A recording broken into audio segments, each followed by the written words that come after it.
안녕하세요. 2025년 7월 21일부터 25일, 지난 한 주간의 미국 증시 자료들을 좀 깊이 살펴보겠습니다. 이번 주는 뭐가 제일 중요했을까요? 네, 안녕하세요. 이번 주는 딱 한마디로 양극화였어요. 겉으로 보면 좀 섞여 있는 것 같지만 자세히 보면요.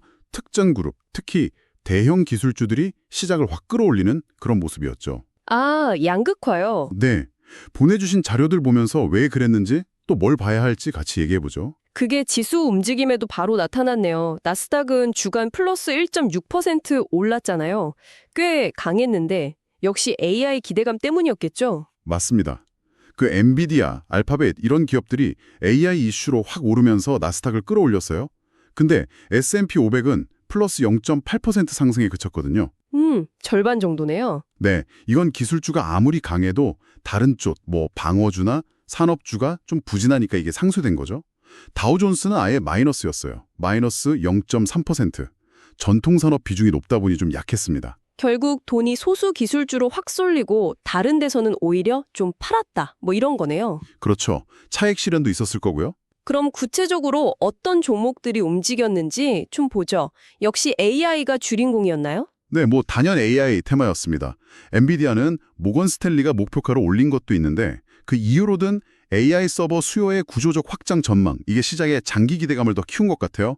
무려 플러스 6.4%나 급등했죠. 와, 6.4%면 엄청나네요. 알파벳도요? 알파벳도 AI 기능 놓은 검색 엔진 베터 버전 나온다는 기대감에 플러스 4.2% 상승했고요. 인텔 급등은 정말 눈에 띄던데요. 그 데이터 센터용 가우디 3칩 수주 소식 때문이었죠. 이게 혹시 인텔이 이제 AI 후발주자로서 좀 가능성을 보여주는 신호탄 이렇게 볼 수 있을까요? 아니면 그냥 단기적인 건가요? 좋은 질문입니다. 인텔 급등은 확실히 AI 시장이 엔비디아 독주에서 좀 경쟁 구도로 갈 수도 있겠다, 이런 기대를 반영한 것 같긴 해요. 근데 가우디3 성능이나 점유율이 실제로 어떻게 될지는 글쎄요, 이건 좀 더 지켜봐야겠죠? 하긴 아직은 그렇죠. 반면 좀 안 좋았던 종목들도 봐야 하는데요. 테슬라는 실적 나오고 나서 마진 우려가 계속되면서 마이너스 2.8% 빠졌고요. 페이팔이나 로쿠는 실적도 좀 안 좋고 사용자 성장도 둔화된다는 우려가 커지면서 각각 마이너스 5% 넘게 좀 큰 폭으로 하락했습니다. 아, 기술주 안에서도 이렇게 희비가 엇갈렸군요. 네, 맞아요. 이런 기술주 중심 흐름 속에서 다른 자산 시장, 예를 들어 달러나 유가는 어땠는지도 좀 봐야 할 것 같아요. 네, 중요하죠. 달러 인덱스는 유럽 경제가 좀 둔화될 거란 우려 때문에 상대적으로 강세를 보이면서 플러스 0.4% 올랐어요. 달러가 강해지면 보통 금에는 부담이 되잖아요. 그렇죠. 그래서 금은 마이너스 1.1% 하락했고요. 반면에 국제유가 WTI는 미국 재고가 줄었다는 소식하고 또 중동 긴장감, 이게 맞물리면서 플러스 2.7% 상승했습니다. 그럼 글로벌 증시는요? 미국 말고 다른 지역은 좀 어땠나요? 중국이나 유럽은 그 지역 경기도나 우려 때문에 좀 약세를 보였어요. 근데 일본은 달랐습니다. 엔화 약세가 계속되고 또 반도체 관련주들이 강세를 보이면서 상승 마감했죠. 그러니까 글로벌 증시도 국가별로 좀 차이가 컸던 한 주였어요. 결국 이런 시장 움직임 기에는 경제 지표랑 연준의 태도가 중요했을 텐데요. 이번 주에 나온 지표들은 어땠어요? 중요한 지표들이 좀 있었죠. 일단 미국 2분기 GDP 성장률 예비치가 플러스 2.2%로 나왔는데 예상보다는 약간 낮았어요. 내용을 보면 소비는 괜찮은데 기업 투자가 좀 주춤했고요. 아, 소비는 괜찮았군요. 네. 그리고 금요일에는 연준이 중요하게 보는 PCE 물가지수가 나왔는데요. 전년 대비 플러스 2.4% 상승.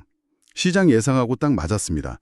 인플레이션이 서서히 둔화되고 있다는 걸 다시 한번 확인시켜줬죠. 그럼 연준 위원들 발언도 크게 달라진 건 없었겠네요. 네, 대체로 비슷했습니다. 추가 금리 인상 가능성은 낮게 보면서도 그래도 인플레이션은 계속 지켜봐야 한다, 이런 신중한 입장을 유지했죠. 시장도 어느 정도 예상했던 거라 큰 영향은 없었고요. 이제 시선은 다다음 주로 쏠리겠네요.